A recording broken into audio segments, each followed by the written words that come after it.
Welcome to This Week from Blue Mountain Broadcasting. I'm your host, Lynelle Ellis, president of Blue Mountain Broadcasting Association, and I am so glad that you've tuned in for the program today. On today's episode, we are going to be talking with station manager Lowell Mann, and about a very specific thing. We're going to be talking about programming or content on Blue Mountain Television and exploring how we find the programs and asking for some of your suggestions as well. So I hope that you will stay tuned for that part. And then, of course, I have some exciting things to share with you in the station news segment of the program at the end. And right now, we're going to begin with our devotional thought. What does it mean to be chosen by Jesus? You know, when Jesus was here on earth, he called people to follow him. He called the 12 disciples: Peter, Andrew, James, John, Philip, Bartholomew, Matthew, Thomas, James the son of Alphaeus, Simon, Judas, the son of James, and Judas Iscariot. And he called others too, like the women who followed him, women with names like Mary, Joanna, Salome.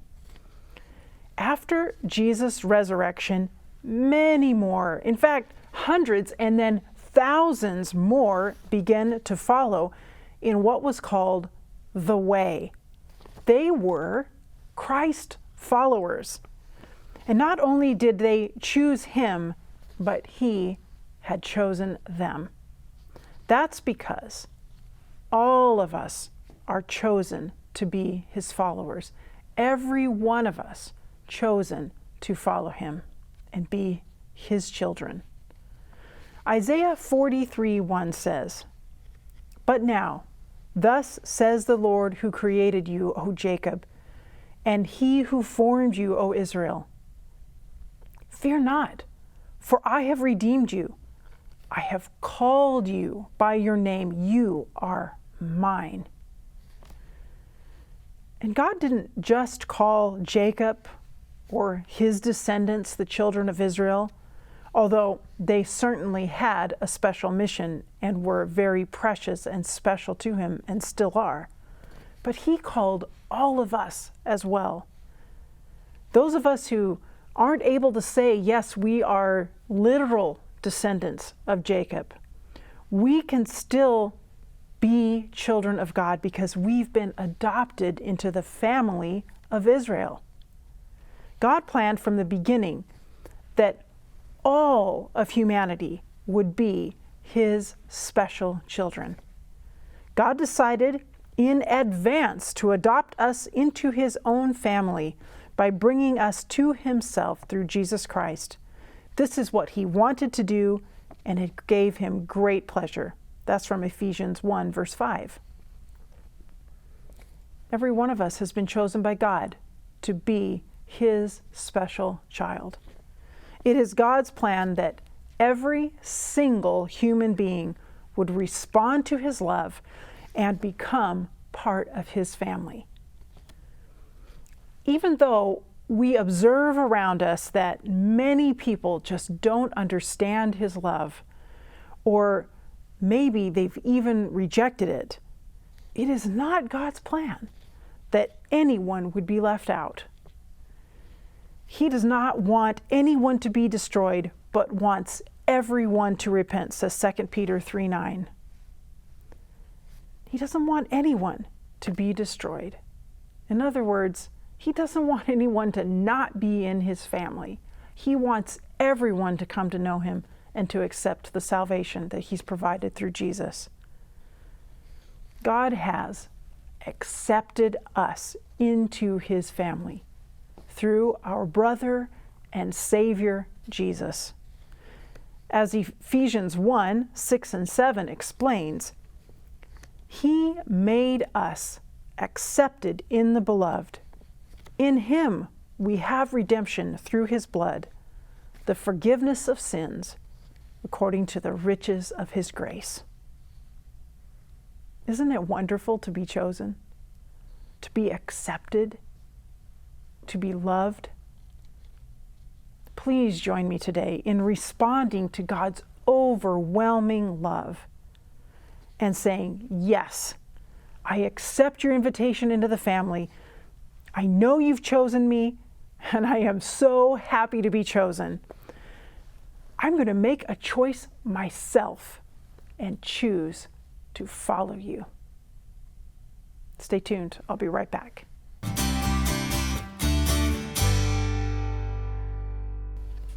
Welcome back. Joining me now is Lowell Mann, station manager for Blue Mountain Television. And Lowell, it's great to have you here today. Well, thank you for having me. You're always here when we're almost always Usually, when we're recording this show, but usually behind the camera. So that's correct. Good to see you here right now. We're going to talk about programming today and what it's like to find and create programming for the station. And it falls on you, really, to hunt down new shows for our viewers to enjoy. What's that process like? It can be daunting. Well, first of all, when I'm working on the schedule of what we're going to air when, I'm usually a month and a half out of programming. So I'm programming stuff already. Here is late January, I'm already programming stuff into March. Yes. So we've got to stay far enough ahead so that it's a lot easier putting schedule guides together for TV guide and all that type of stuff. And we have volunteers who prep everything to be ready to go into the automation system and that sort of, and our station personnel but too. I always have to go through the first, figure out what's going to air when, and then put stuff together for our volunteers. But referring to what you were talking about with scheduling or looking for programming, that can be daunting because, well, sometimes I have people that will email me suggestions, and then we've got to go look at the program. We can't just say, oh, here's a suggestion, let's just put it on the air. Well, of course not, yes. Yeah. So we have to go through and make sure that it meets our standards. There was recently a program, a kids program, somebody emailed me, I think they were from Australia, that they wanted us to air. And I looked at it and it just was too boring.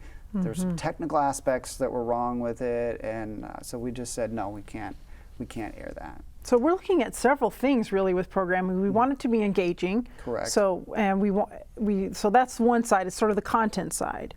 We want it to be something that will be interesting to people, number one, and number two, we want it to give them some sort of important message that we're wanting to share with them. And then also technically we really need it to be up to a standard that it's a good broadcast standard. Yeah, absolutely. And this was 30 minutes, and so when we talk about broadcast, we're dealing with 28:30 or 58:30. It's got to be a little bit short so that we have time for some promos leading into the next program. Yes. So some of those things that really have to be in place to make something work well for broadcast, and not all filmed and video programming or content, as we call it, is really designed for broadcast. Yeah, absolutely. Now, haven't we used some things that weren't the right length, but we've made it work? We've kind of made it work. If it's short, it's a lot easier to deal with. But if you have something that's like 32 minutes long, that gets really difficult to fit into time constraints. And a lot of times when we pick these programs, we have signed contracts that we can't alter them. Yes. So they have to broadcast as the content providers have created it.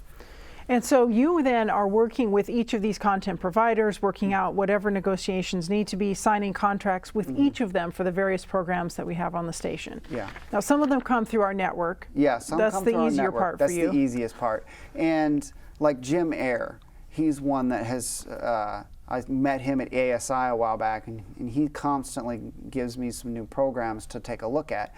Now, when we talk about reviewing, there's certain people like Jim Eyre that we know it's going to be pretty good. We don't have to scrutinize it too closely. He has a reputation already. That's a good one. And we know it's going to be good. Same with Fountain View. Like Fountain View Academy emailed me that they had a Christmas concert that they wanted to offer to us to air this last Christmas season, and I don't have any issues with all of the stuff that they have done has met our standards. So it really wasn't a hard decision to go ahead with that. Yes, you program. could just say, yes, we'll take it and go. But when it's coming from a new source that we haven't worked with before, then it's particularly important to look at it for content and quality and all those kinds of things. So you said sometimes people will email you with suggestions. I'm sure you're just sort of keeping your ear out all the time and your eye for programming. Yeah, it's really interesting. My daughter's 5, and so she's watching stuff on YouTube constantly, and there's been a few that I've kind of, oh, she's watching that, and we've kind of tossed them aside pretty quick. Usually, if it's on YouTube, sometimes that platform is a lot different than broadcast, and so it can get a little bit dicey. Mm-hmm.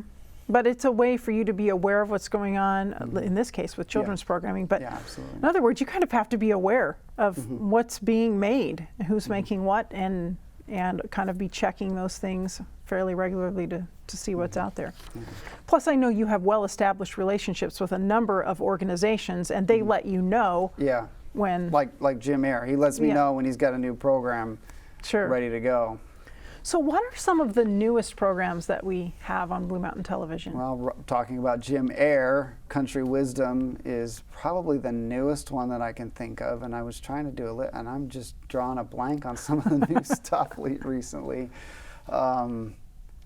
And I know the schedule in and out, and for some reason I'm just drawing. That's okay. It's because blank. I've got you under all these lights. Lowell. Yeah, no, that's probably it.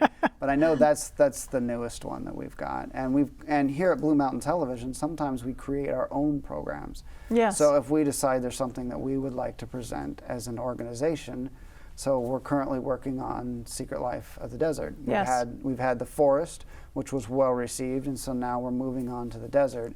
And unfortunately, that program's taken a little longer to get through because Daniel's so busy in the editing process with other things that he hasn't had as much time to work on that as we would like. Well, that's one of those situations where we have one production person, really. Well, we do have someone who does a little bit of part-time stuff for us, which is really great, and we're grateful for that, but mostly it falls on to Daniel Biggs. Yeah. And so to produce a show at the same time you're trying to do all of the other needs for promos and spots and stuff for fundraisers and Christmas specials, and when you're trying to do all of those things at the same time as produce a show, it's too much for any one person. So it really is. We're waiting a little bit for Secret Life of the Desert. But it's coming. We don't mind waiting because it's going to be really great. It will be, yes. So what are some of the programs that you know are favorites with our viewers? And do you kind of have a way of figuring that out? Usually when we have our fundraiser, we ask them what their favorite program is. That's usually the easiest way to go about that. And, you know, Daily Bread, Family Reunion Concert Series on Friday night Saturday night is usually pretty popular. And the other thing that it is when I pull a program off the air, then I start hearing from everybody that was really upset that I pulled off that program. Like, that was my favorite. Yeah, and Family Reunion Concert Series was one of them. That's interesting because those are not new. No, they're not. They've been around a long, long time. They're fairly old. And Really Living is kind of in that same category. Yes. Every time I've kind of moved that or pulled back on that, I get a few people letting me know. So I would encourage people, if they are liking a program, let us know before we pull the plug on it. Yes. Because we're always trying to find that balance. We want to keep people's favorite things, but we also want to be offering something new. Because we also hear from a number of viewers who are like, well, I like Blue Mountain Television, but I've seen that 40 times, you know, and do you have something new to share with me? And that's always our goal, is to get new content. But the unfortunate thing is, like, Secret Life of the Forest was brand new at one time. We aired 13 weeks, it was great, and now even that's old. Yeah, it's the nature of this beast, isn't it? It does not take long for things to get old in this business. Very, very true. So you are planning some. I know that the staff has met and looked out for the whole year, you know, like when are we going to have special events during this year? What are some of the, not just fundraising events, but other kinds of special events too? And you're planning some special programming for Saturday nights coming up, yes? Yes, absolutely. One of the things we want to look at is do maybe like a movie night every so often. A couple of fundraisers ago, we did Hell and Mr. Fudge. And we did an encore presentation on Saturday night, and we'd like to bring that back, maybe not regularly, but just occasionally have some films. And one of them I'm working on is The Hiding Place from the Billy Graham organization. It's on the Corrie ten Boom story. Yes, that's a classic Christian film, really, really well made, late 70s. Now, it's tricky sometimes to get rights. I can't go down to Walmart and just purchase a copy of it and broadcast not it. at all. I have to go to the content providers and get permission. And sometimes there's some licensing fees to do that. In fact, the newer and more popular, the harder it is to get it. Yeah, absolutely. Like, I know a film people are probably a lot of our viewers are probably familiar with The Case for Christ, for instance, as a really popular, newer Christian film. Something like that, very difficult to obtain I've looked rights into for. that specific film, and I've gotten into too many roadblocks trying to get that one. So if people are wondering how come we don't have some of those, there are a few recent films that are really quite powerful and very good, but getting permission for them can be challenging. Yes. But we're working on it. We are working on it. We're not giving up. We're actually looking into a number of films. But so you've had some good progress with The Hiding Place. Yeah. And this is really a great film, probably the best film. I'm talking now like my film teacher person, which I also do. But this is just a highlight really for Christian film industry, and definitely the best film that the Billy Graham Association Worldwide Pictures ever made, based on a true story. A very powerful true story. And those kind of stories, even though this film was made in the late 1970s, the longevity of that story goes on because it's a period piece. It doesn't look dated in that way. Some cool things about that. Well, I'm excited to hear that's going to be coming up. So I don't have a date for that specific one. But we're working on it. We're still working on that one. Okay, good. And what about The Days of Noah? Yes. This is a popular video series with a lot of people have enjoyed. It's a 4-part series. I've had a couple people come to me and say, you need to look into this. And so I've looked into it. It's done by Lowell Mann Ministries. It's an Adventist organization. And so I contacted them. And they initially said, well, they haven't done any broadcast rights for the United States. And he wanted to know exactly what we were looking at doing, because he was thinking we were wanting to make it in like a half-hour series. And I said, no. What we're planning on doing is it's a 4-part series. We'd air the whole each part as like a standalone special. And so he agreed to that. So starting March 6th, we're going to have the first episode of Days of Noah on Blue Mountain Television. It'll be Saturday night at 7 p.m. Okay. And then what we're going to do is the following week is part 2 at 7 p.m. All 4 Saturday nights in March will be the Days of Noah at 7 p.m. starting with part 1. And part 1 kind of really sets things up for the rest of it. So I would really encourage people to watch part 1 before they get to part 2, 3, and 4. Okay, so you're saying March 6th is going to be a really important date. Correct. Tune in at 7 p.m. Yeah. Look at the first segment, and then you'll definitely want to see the rest of them. Each one is about an hour and a half, hour 45 minutes long. So it's a documentary style. It's not a film, but it's documentary style, and it's really well done. Excellent. Great. Well, I'm excited to hear about all these things that you're planning for. And if viewers want to get in touch with us with a suggestion they might have for programming, what's the best way? They can probably email us at info@bmt.tv. Very good. All right. And you'll be looking at those emails and see their suggestions. Yeah. All right. Thanks, Lowell. I really appreciate this update. Thanks for having me. All right. Stay tuned. I'll be right back with Station News.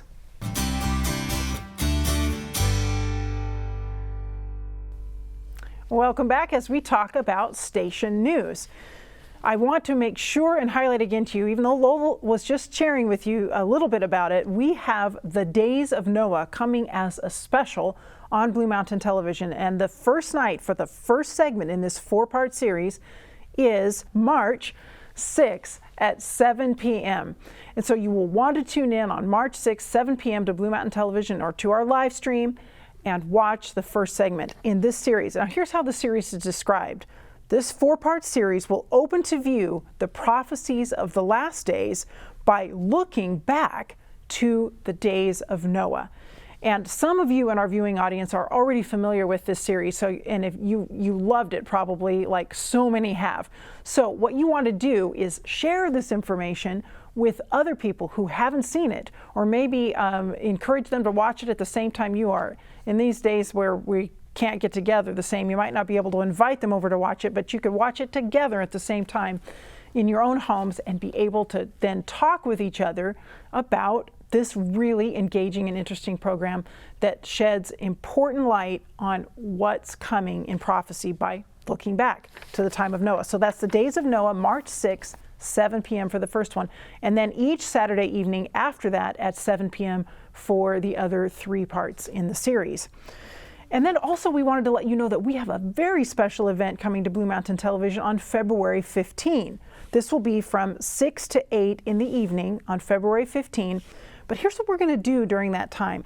Not only are we going to raise some funds for remote production cameras. These are the kind of cameras that you can take out into the field, not in the studio, but where you can go out to interesting and exciting places and get footage. We're raising funds for those kind of cameras for the station, the kind that we need on productions like Secret Life of the Desert and whenever we go outdoors to do anything. So we're going to be raising funds for those during this very short fundraiser.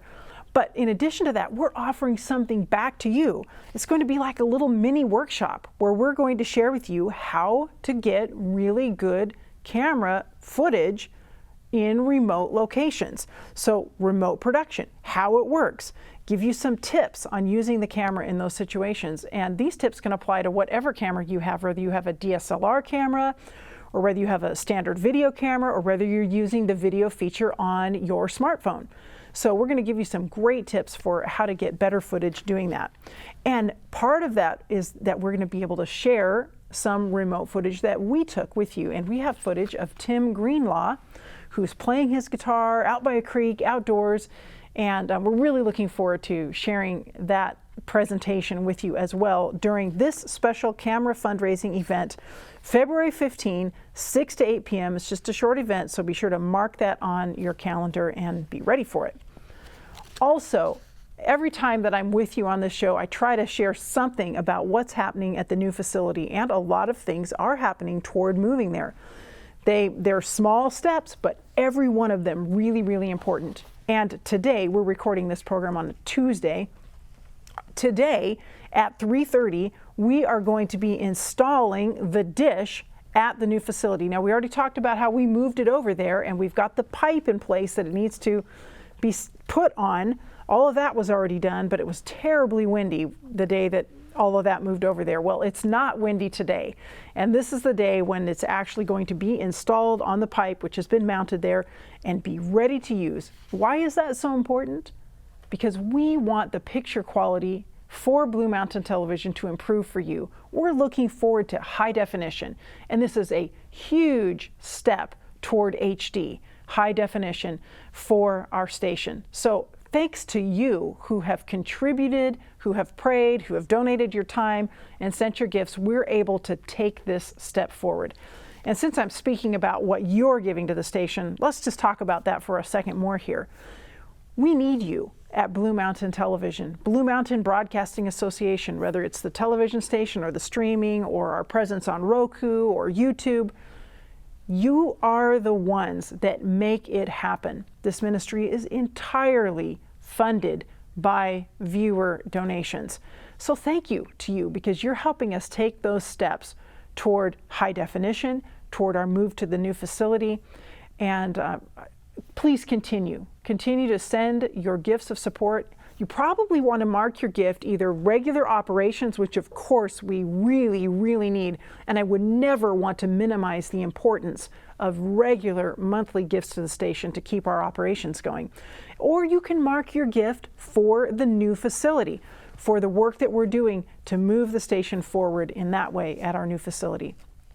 Again, thank you for your prayers as well, and for all that you're doing for this ministry. Really appreciate you, and thank you for tuning in today.